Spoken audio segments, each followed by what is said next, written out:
Hello friends, welcome to W S cube tech. आज का session है हमारा कॉपी राइटिंग के बारे में। कॉपी राइटिंग क्या होती है, कॉपी राइटिंग में कैसा कंटेंट यूज़ होता है, उसके बेनिफिट्स क्या है, इंपॉर्टेंस क्या है, वेबसाइट्स पे ऐड कॉपीज़ पे ये कहाँ-कहाँ यूज़ होता है। तो ये सब चीज़ें हम डिस्कस करने वाले हैं। कुछ ऐसे टूल्स भी बताऊँगा जो आपको कॉपी राइटिंग में हेल्प करेंगे आप कंटेंट को इम्प्रूव करने में। स्टार्ट करते हैं। What is copy writing? Copy writing actually एक सेल्स ड्रिवन कंटेंट होता है जिसमें आपका होता है कि कन्वर्जन रेट इम्प्रूव करनी है, आपको कस्टमर्स वगैरह है, क्लिक्स वगैरह है, साइन अप वगैरह है न्यूज़लेटर के लिए, वो आपको इम्प्रूव करने हैं। जैसे समझ लीजिए कि स्टार्ट बेसिक से अगर एग्जांपल देखें तो आप सोशल मीडिया ब्राउज़ करते हैं फेसबुक या फिर इंस्टाग्राम, तो आपके सामने बहुत बार एड्स आते हैं।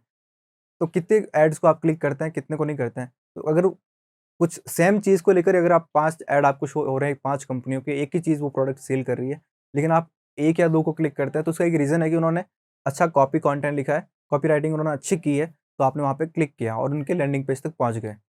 तो कॉपी राइटिंग का एक इम्पोर्टेंस हो गया। फिर आप लैंडिंग पेज पे जब पहुँचे, तो वहाँ पे इतना अच्छा कंटेंट था, जैसे 2 क्लिक किया आपने 2 अलग-अलग एड्स पे, बट एक पे जाके आपने कुछ परचेज़ किया और एक पे नहीं किया। उसका क्या रीज़न है कि उन्होंने ऐसा कंटेंट लिखा, ऐसा कॉपी राइटिंग का यूज़ किया कि आप वहाँ पे कन्विंस हो गए और उन्होंने आप और उनकी सर्विस को जो आपने सेल जो करने में उनको हेल्प कर दिया और आप परचेज़ कर ली सर्विसेज़।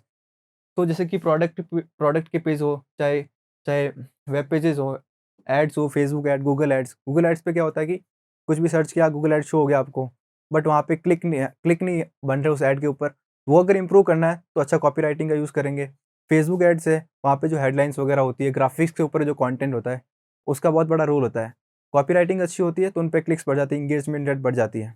और मेटा डिस्क्रिप्शंस क्या होता है कि जो ऑर्गेनिक लिस्टिंग होती है गूगल पे, जैसे कि कोई भी आपने सर्च किया टर्म, वहाँ पे बहुत सारे रिजल्ट शो हुए, तो हेडलाइन शो हो रही है और एक डेडलाइन का जो छोटा-सा डिस्क्रिप्शन शो हो रहा है।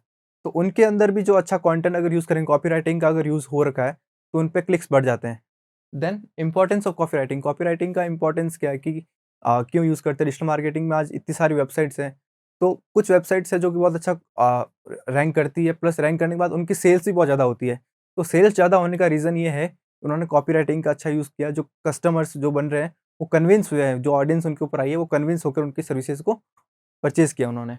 तो पहले तो एक कि जो वेब पेजेज़ पे कन्वर्जन रेट है, समझ लीजिए कि 1000 लोग एक वेब पेज पे आ रहे हैं, लेकिन उस सर्विस को सिर्फ़ 1 ही लोग या 5 लोग खरीद रहे हैं।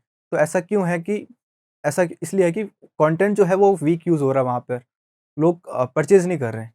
तो कॉपीराइटिंग का यूज़ करेंगे तो कन्वर्जन रेट जो है इम्प्रूव हो जाएगी। देन सोशल मीडिया पे जो एंगेजमेंट, जैसे कि आप वीकली 7-8 पोस्ट डाल रहे हैं अपने पेज पे, चाहे फेसबुक पे, चाहे इंस्टाग्राम पे या लिंक्डइन पे, बट उन पे कोई लाइक नहीं करा, कमेंट नहीं करा, शेयर नहीं करा। तो इसका रीज़न ये है कि कंटेंट आपका स्ट्रॉन्ग नहीं है। अगर कॉपीराइटिंग का यूज़ करेंगे तो एंगेजमेंट रेट बढ़ जाएगी, लाइक आएँगे, कमेंट्स आएँगे, शेयर वगैरह आएँगे। Then CTR of paid ads, जैसे गूगल ऐड चला रहे हैं, उस पे सीटीआर का मतलब होता है click through rate. Click through rate का सिंपल सा मीनिंग ये है कि कितने लोगों ने उस ऐड को देखा और कितने लोगों ने क्लिक किया। जैसे अगर 1000 लोग देख रहे हो और ऐड 10 लोग कर रहे हैं, तो सीटीआर बहुत कम है। तो उसको इम्प्रूव करने के लिए कॉपीराइटिंग का बहुत बड़ा रोल है। अच्छा कॉपीराइटिंग होगा तो लोग उस पे देखने के साथ-साथ उस पे क्लिक भी करेंगे। और सेम चीज़ होती है सर्च रिजल्ट्स पे भी, क्लिक थ्रू रेट को इम्प्रूव करने के लिए। आपकी वेबसाइट गूगल पे शो हो रही है, लेकिन उस पे कोई क्लिक नहीं कर रहा। आपकी जो कंप्यूटर की वेबसाइट्स हैं, चाहे आप फर्स्ट पे आ रहे हैं लेकिन सेकंड पेज पे लोग ज़्यादा क्लिक कर रहे हैं, या फिर नीचे जाकर दूसरे पे क्लिक कर रहे हैं, क्योंकि आपने कंटेंट आपका जो अच्छा है, अच्छा नहीं लिखा आपने, वीक वर्ड्स वगैरह यूज़ किए हैं। तो वो उसको इम्प्रूव करने के लिए कॉपीराइटिंग का बहुत बड़ा रोल है। देन प्रोडक्ट की सेल्स, आपकी जो वेब पेजेज़ है, लैंडिंग पेजेज़ है, उन पर अगर सेल नहीं हो रही है, तो उनको सेल को बूस्ट करने के लिए कॉपीराइटिंग का यूज़ है।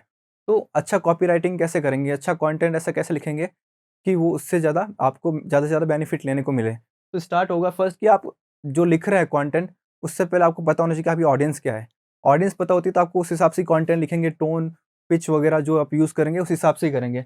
फिर जो चैलेंजेज़ वगैरह होता है एड्रेस करने हैं आपको, जैसे कि समझ लीजिए आप एसईओ सर्विसेज़ दे रहे हैं। एसईओ सर्विसेज़ क्या होता है कि आपकी जो भी वेबसाइट्स हैं, उनकी वेबसाइट की रैंकिंग को इम्प्रूव करके ट्रैफिक ज़्यादा लाना होता है, एसईओ सर्विसेज़ का ये पर्पज़ होता है।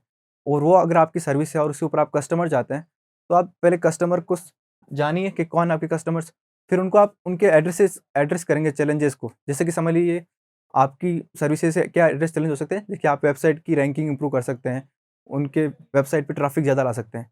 तो अगर ये कोई किसी का चैलेंज होगा, कोई भी बिज़नेस की वेबसाइट है, उसका चैलेंज ये है कि वेबसाइट तो बना ली लेकिन उसपे कोई कस्टमर नहीं आ रहा, कोई ट्रैफिक नहीं आ रहा, तो आप उनको बताइए कि हम आपकी वेबसाइट की रैंकिंग इम्प्रूव कर देंगे, फर्स्ट पेज पे लेके आ जाएँगे गूगल पे, और वहाँ पे बहुत सारा ट्रैफिक लाके आपको कस्टमर लाके देंगे।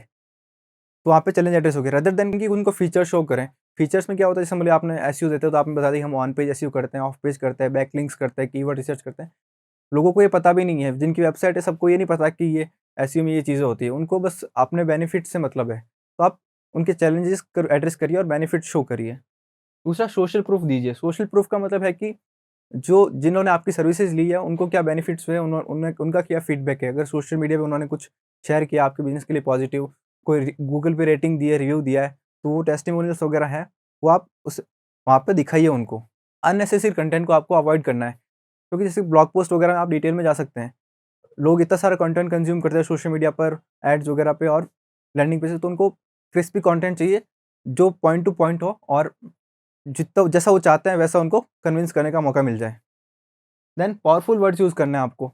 वीक वर्ड्स को यूज़ करते हैं तो क्या होता है कि लोग कन्विंस नहीं हो पाते। पावरफुल वर्ड्स कि आप इंस्टेंटली आपकी वेबसाइट को इंप्रूव कर देंगे, रैंकिंग को इंप्रूव कर देंगे, ऐसी चीज़ें आपको इंक्लूड करनी है। और एक्शनेबल वर्ड्स यूज़ करना है, जिससे कि आप यूज़र्स को कोई एक्शन लेने के लिए मजबूर करें। एड्स पे भी जैसे समझ लीजिए आप क्लिक नाउ करें और जल्दी पता करिए, और fear of missing out create करना है। जैसे कि समझ लीजिए आप लैंडिंग पेज पे आपके यूज़र आ गया, तो उसको आप fear of missing out use करने के जैसे कह दीजिए लिमिटेड टाइम ऑफर है, आज शाम तक की ये डील है। तो बहुत बार होता है कि यूज़र सोचता है कि मैं इसको बाद में सोच समझ के लूँगा। लेकिन fear of missing out use create कर देंगे आप वहाँ पर, एक्शनेबल वर्ड्स यूज़ कर लेंगे, तो वो जल्दी उसको आपकी सर्विस को परचेज़ कर लेगा। फिर must use tools for copywriting. कुछ टॉप 5 टूल्स जो मेरे फ़ेवरेट भी हैं, इनमें से ग्रामरली और हेमिंगवे, और भी टूल्स हैं, रीडेबल वर्ड्स टूल्स, अनसिकिट। इन टूल्स को यूज़ करके आप कॉपीराइटिंग को इम्प्रूव कर सकते हैं। जैसे ग्रामरली के बारे में देखते हैं। ग्रामरली क्या करता है कि आपको है ना, ऑडियंस जो जैसे कि समझ लीजिए आप जो कॉपीराइटिंग कर रहे हैं, तो आपकी जो ऑडियंस का लेवल है वो क्या इंटरमीडिएट है, बिगिनर है, एक्सपर्ट है, तो आप चूज़ कर लीजिए, सजेशन उस हिसाब से आपको दिखाएगा वो। देन समझ लीजिए आपको टोन है फॉर्मल यूज़ करनी है या कैजुअल यूज़ करनी है या इनफॉर्मल यूज़ करनी है, तो कंटेंट उस ये चूज़ करने के बाद आपको उस हिसाब से सजेशन देगा। तो इससे आप कॉपीराइटिंग को, अपने कंटेंट को इम्प्रूव कर सकते हैं। Then Hemingway.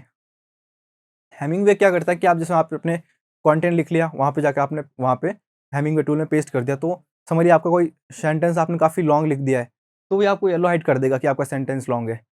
और आपने समझिए कोई कॉम्प्लिकेटेड सा सेंटेंस लिखा जो कि यूज़र को पढ़ने में दिक्कत आ सकती है, तो उसको रेड हाइलाइट कर देगा, फिर आप उसको इम्प्रूव कर सकते हैं। और कॉपीराइटिंग में क्या होता है कि ज़्यादा एक्टिव वॉइस यूज़ करनी होती है, अगर ज़्यादा पैसिव वॉइस यूज़ किया तो आपको ग्रीन मार्क करके दे देगा वो, कि आपने पैसिव वॉइस यूज़ किया, तो आप उसको चेंज कर सकते हैं।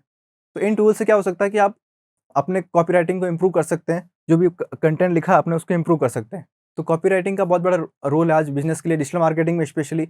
वेबसाइट पे ट्रैफ़िक तो ला सकते हैं, लेकिन ट्रैफ़िक के बाद उनको कन्वर्जन ज़्यादा इम्पोर्टेंट है, कि सेल्स कैसे करें, प्रोडक्ट सर्विसेज़ जो है उनको सेल कैसे करें।